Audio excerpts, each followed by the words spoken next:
It is just around 7 months ago that Carolyn still worked as a barkeeper in a small town in Switzerland.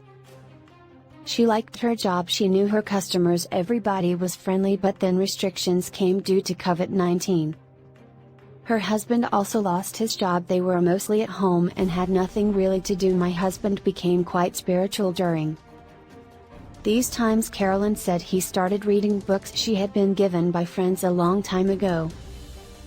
I was not interested and many things were difficult for me to understand. Carolyn's husband continued to study about Islam and she started to tell her about God. I've never been a religious person, Carolyn explains, but my husband made it something true. Shortly after, Carolyn's husband decided to embrace Islam and practice it in everyday life.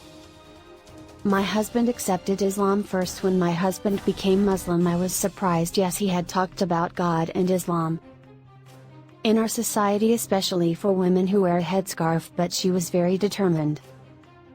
Something without true personal conviction. Carolyn did not accept Islam right away, but seeing her husband finding peace and so if I accepted Islam, I wanted to do it right. This includes covering my head, Carolyn explained, but my husband said that if we truly believe in God,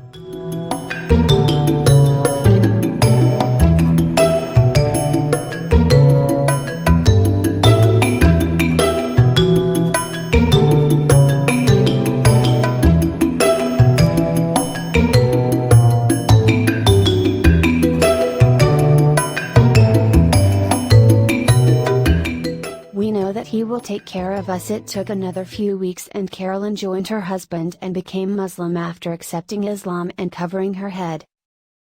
Carolyn could not return to her former job as a barkeeper, staying at home and thinking of ways to earn a living. Carolyn remembered her sewing skills to cover their head. Alhamdulillah, many people support me, women buy my scarves and many Muslims support us emotionally and mentally, Carolyn adds. In a strange way, but it's not as bad